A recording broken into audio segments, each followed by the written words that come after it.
What's up, Brite Nation? Yo, what's going on, guys? We are at Speed Sports Racing Track here in Houston, Texas, again for Drift Week 2. Now, considering though that it is Drift Week, of course, getting here, which was 16 hours and over 1,000 miles, was half the fun.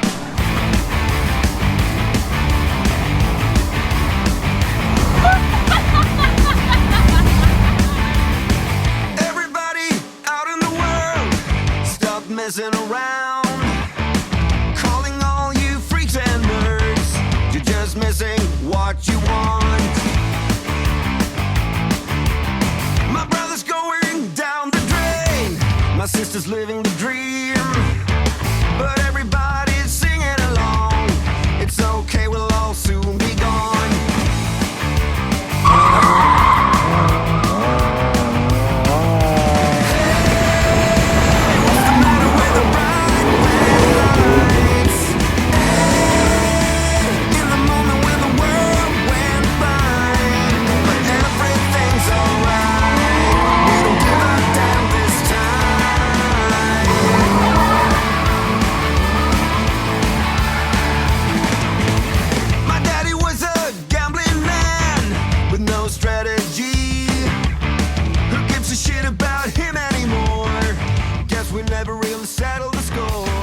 Now, as you can see, not everybody had the greatest of time getting out here to Houston. It was actually pretty crazy. I tried to warn people to not drive at night because all the freaking deer out there, but the Corvette did fantastic. Now, I know we broke the water pump at the last track, and then we obviously cut a belt, this, that, and the other.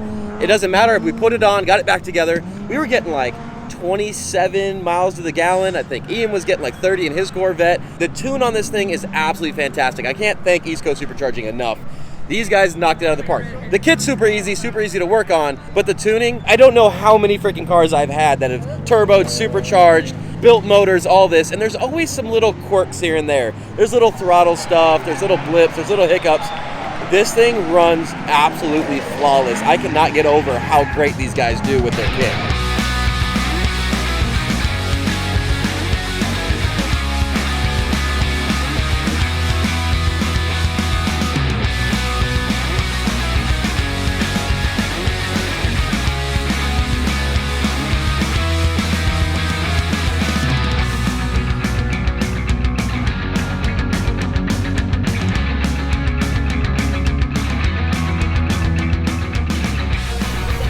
Girls of Drift Week 2. Say hi, Sarah. Sarah from Hyperdrive. Brittany. Also from Hyperdrive. Yeah, Brittany from Hyperdrive. They got the two black cars here. Corvette, Mustang.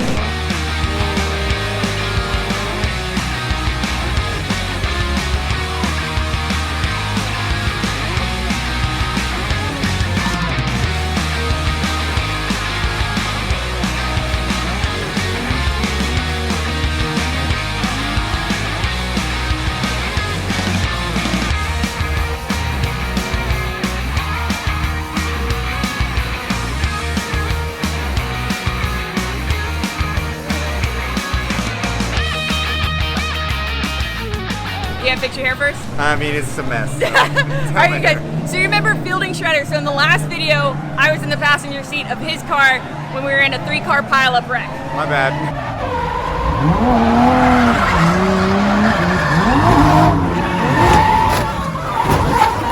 Oh, Jesus Christ. It wasn't his bad. It was bad. It was a bad wreck. Yeah. But if you remember, the entire rear quarter of his car was destroyed. Look at this, less than 48 hours later. You can't even tell. I worked my ass off to make that happen. It was very difficult. I just talked to Thomas and Levi. Yeah. Everybody's cars, they're all back together. They look great. All 3 of the cars that were in the wreck, and Levi and Fielding are the 2 most impressive that they somehow managed to make. I mean, look. I literally refiberglassed it. I built the It bash only looks bar. like this because you punted a wall earlier. Right. Yeah. I could spray paint that and fix that though, but like this is like legit. Like it's solid. I mean, it's good. Dude, he literally that night was like, F it, and drove all night long to get to Texas back as to Texas. soon as possible, so he had as much time as possible to get it fixed. Look at that. Dude, that is commitment. It was a lot of work, but we made it happen and now we're here. That was what it's for. Drift week.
All right, so you guys know this car.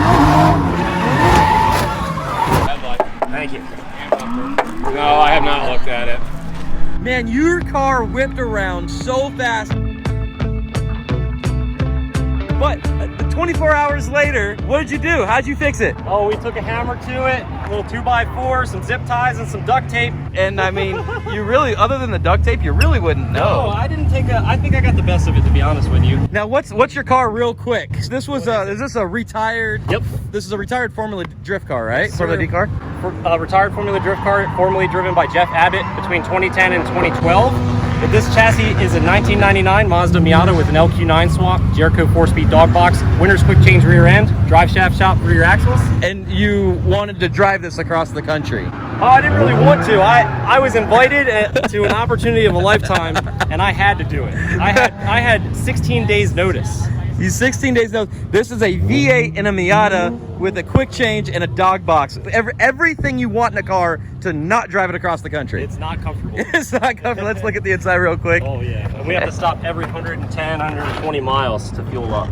Oh, it's a small tank. Oh yeah. Well, that Look at this. 12 MPG with towing, and we're going about. Wait, 80. towing what? That whole trailer right there. You're wait, what? Yeah, bud. You're towing this like aluminum trailer? Yes, sir. So your transmission and everything is okay with this? I don't know. This is to be the third time I changed the gear oil in that. Was last night. I was up till 4 in the morning working on the thing. This sounds amazing. I don't know why anybody wouldn't want to do this, guys. All right, you guys, so this is Wout, correct? Yep. Where are you from? I'm from Amsterdam, the Netherlands. Guys, okay, I have to show you his story real quick. You couldn't come straight to America That's to right. come drive with us. That's right. I had to go to Aruba for 2 weeks and 1 day and travel to the United States from Aruba because that's okay, but I can't travel straight from Europe, so. Because of COVID, essentially, there's a lot of travel restrictions from Europe to here, so he had to go hang out in Aruba for 2 weeks before he could come out to Drift Week with us in his BMW that he had built here by Chelsea Genova, like just a couple weeks before you got here. That's right. All in good time. All for a good time.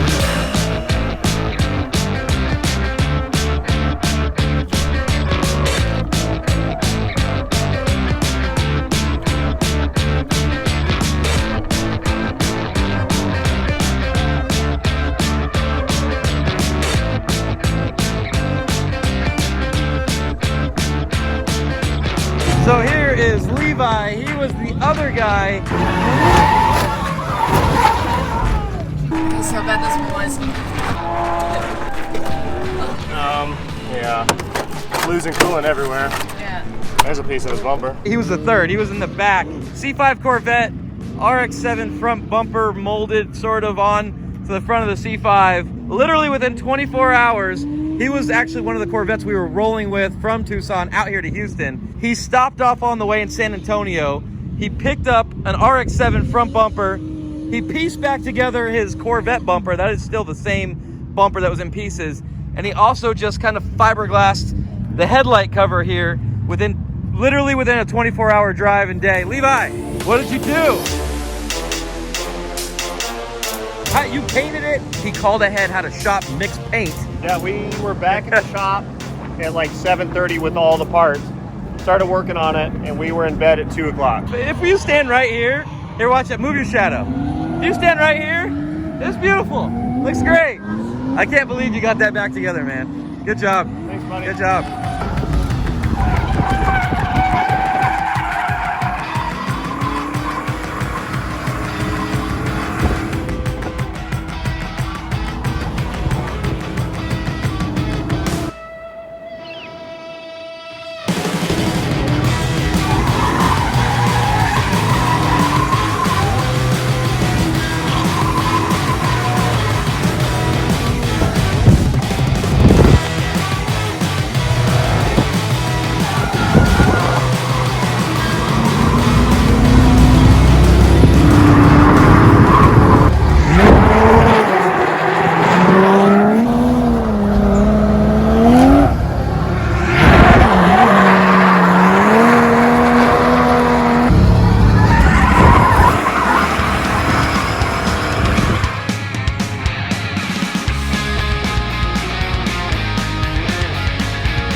Drive the Corvette so he can give his opinion on what he feels like the supercharger does for it.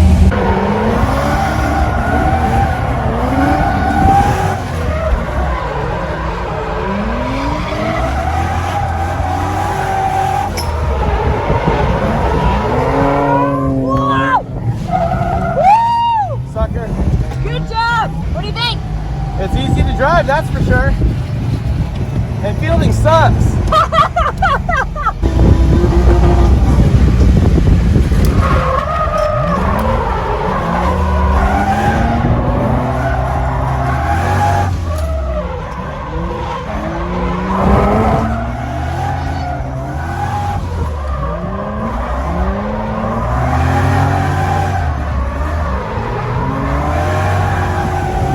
How's the power? A lot. It's a lot of power. Very, very easy to drive, like cheater easy. I told Kevin it's easier than my 350Z to drive. Oh, a lot easier Yeah. than the 350Z. Because you just press the gas. Yeah, the East Coast Supercharger Kit gives it all the power it needs, like literally the touch of the pedal. There's like flames shooting out under the car. I thought you guys were on fire. I think it might be a slight exhaust leak, and with the no caps, it might be dumping fuel. But you guys are coming down this, and they're just like literally just. It's on fire right now? Oh, pop it. Pop it! Where's the radio? Where is it? Up above the exhaust. Xander, go get Shoot up above the exhaust, on top of the exhaust. There you go. They're on the shelf.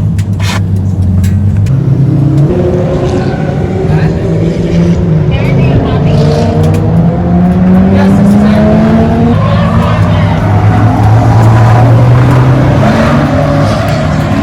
Kevin! What? Thank you for letting me catch your car on fire. That was fun. Thank you for not smashing my door into Fielding when it's fun. Hey, Fielding! You almost creamed my car. Sorry. What happened? The guy in front of me, I'm blaming him.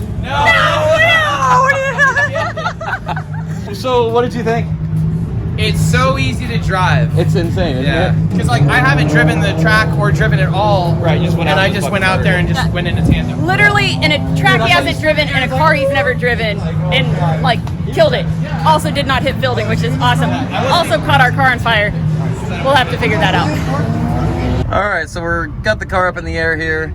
This is in the back. The exhaust is right there. And everything up here is kind of lit on fire. You can actually see fumes coming from that thing right there. That plug that looks the most burnt.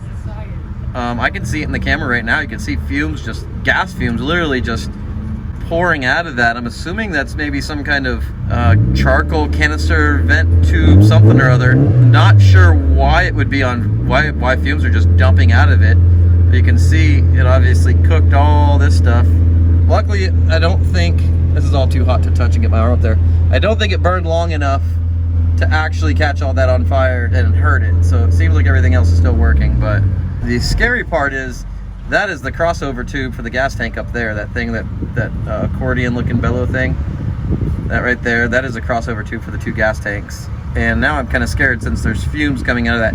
Now technically that shouldn't light on fire just because there's fumes. It would take a spark. But I don't know where the spark came from. I don't know how that like just lit on fire on its own. Okay, so that was actually really excellent news that Aaron got to drive and I got to watch the car catch on fire.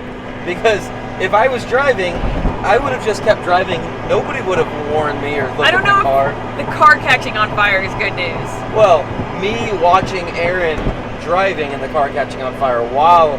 Aaron didn't even see you flag him down. We just happened to but come off on track. I was going to jump quickly off onto track and stop him. I saw the car on fire. So we put it out. I get under there and it's nobody's fault. So I think here's what happened. There's an evap canister, and the evap is part of the emission system that releases excess pressure from the gas tank, and it's by gas fumes. Well, the exhaust wasn't seated properly underneath the evap canister, and since we have no catalytic converters, we have nothing to stop any kind of flames from happening. So keep in mind, having fumes or the evap canister, like, that's not a big deal. Fumes are inherently safe all by themselves.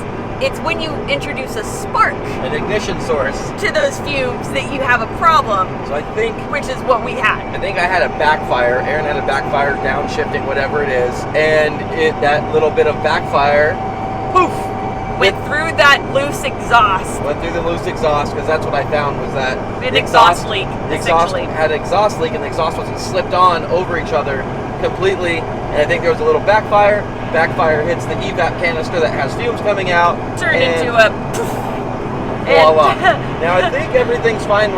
We decided to pack up until I can actually, because we have 6 hours to drive tonight from Houston to Louisiana, and I'm like, hey, it already caught on fire. Let's not push it. Let's fix what we can fix. Pack it up and let's get to Louisiana. So we think we fixed the problem. We have to drive to New Orleans tonight because we drive at the New Orleans Speedway tomorrow. So we're gonna play it safe. We still have plenty of days of driving, and we would really not like to burn the car to the ground on only the second track of the entire event. We think we fixed it. I'm gonna look at it again before we drive it and see if there's anything I can do. But that is where we're at. So we cut the day a little bit short. By like an hour. Like, we didn't cut it that short, but either way, we've still got 6 hours. It's like 4 o'clock. We have. And what are you gonna do all night? I'm gonna edit. Look at this. I've got a laptop in my. I'm gonna edit this video that I'm literally talking to you right now. This is airdropping straight to my laptop, and hopefully this video will be up ASA freaking P.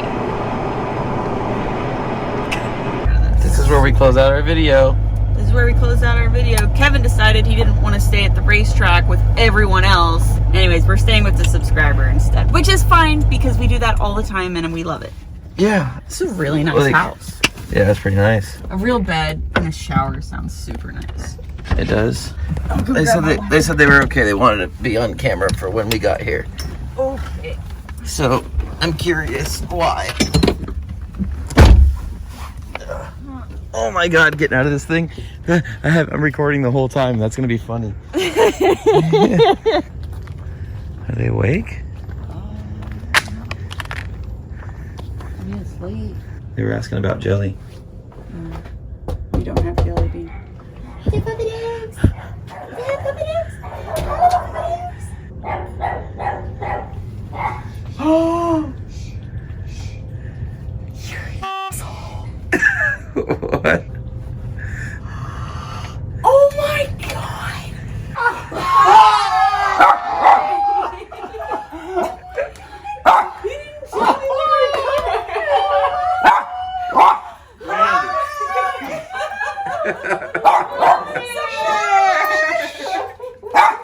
didn't tell her. Brittany, close out your video. So this is my mom. You know her mom. My mom and family friends from when I was like a baby. Oh my god! I haven't seen them in years. This is to suck her fingers and had plastic.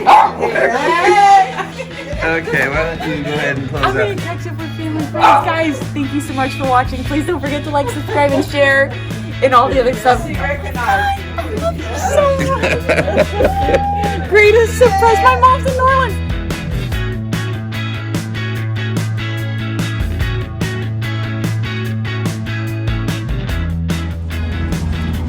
So we stopped at this wannabe Buc-ee's to grab some snacks and stuff, and I saw this. I haven't shown Brittany what it is, but I want her to try it. I eat cracklings and stuff, like pork rinds and stuff. She hates that stuff. And she's not really into eating like fried animals, but try that. Eat all of it.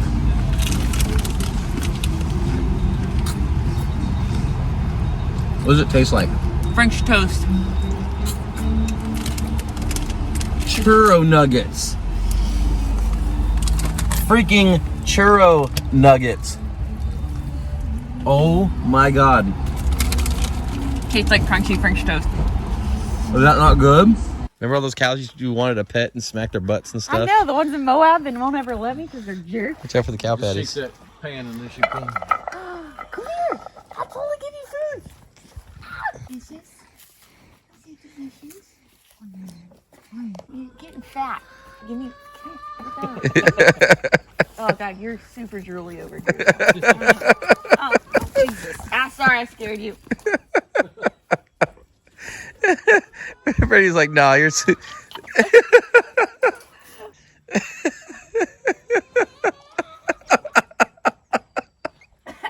I see.